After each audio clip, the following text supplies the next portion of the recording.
உங்க அப்பா வந்து எங்க அப்பா கிட்ட மன்னிப்பு கேட்க சொல்லு. அதுக்கப்புறம் நான் வந்து உன்னை கூட்டிட்டு போறேன்.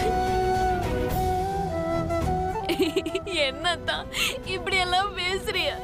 என் அப்பாவோட குணம் தான் உங்களுக்கு தெரியும்ல. என் அப்பா யார்கிட்டயும் வந்து மன்னிப்பு கேட்க மாட்டாரத்தா. கேட்கலனா அதுக்கு நான் என்ன பண்றது? கடைசி வரைக்கும் நீ இங்கே இருக்க வேண்டியதுதான். என்னத்தா இப்படி எல்லாம் சொல்றிய? உங்களை பிரிச்சனால இருக்க முடியாதத்தா. என்ன மன்னிச்சு உங்களோட கூட்டிட்டு போங்க அத்தா. ஏ சேரா, சேரா, மீனா இவ்ளோ கெஞ்சறால, பாவம், அவளை கூட்டிட்டு போ.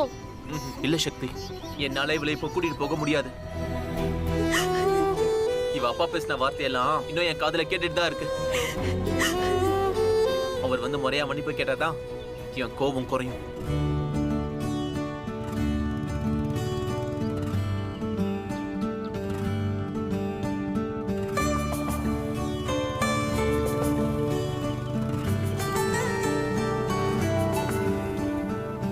உசுரே உசுரே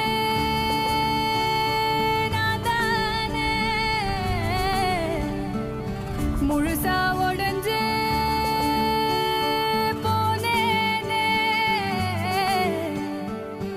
அழுவே தெரியாதன பொழுதும் விழிநீரில் நனைஞ்ச வரஹா கிடக்க. அழாத மீனா, சேர ஏதோ கோவத்துல தான் பேசிட்டு போறான். அவனோட கோவம் எல்லாம் 2 நாளைக்கு தான். அவனே அதுக்கப்புறம் வந்து உன்னை கூட்டிட்டு போயிடுவான். நீ ஒண்ணும் கவலைப்படாத. இல்ல சக்தி, அத்தா என்ன கூட்டிட்டு போக வர மாட்டாரு. என் அப்பா வந்து மன்னிப்பு கேட்டாதான் என்ன வந்து கூட்டிட்டு போவாரு.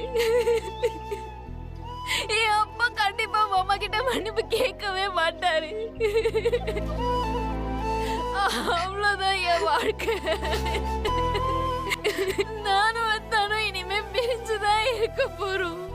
என் வாழ்க்கை முடிஞ்சே போச்சு. அப்படிலாம் சொல்லாத மீனா. நான் என் அப்பா அம்மா கிட்ட பேசி சேரனுக்கு புத்தி சொல்ல சொல்லி உன்னை கூட்டிட்டு போக சொல்றேன். நீ தைரியமா இரு. இப்ப போலாம், வா வா மீனா.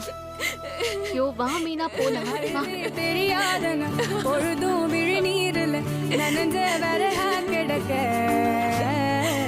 திமிரும் புலிவாலை பிடிக்கும் ஒரு ஆம்பல் புலம்போ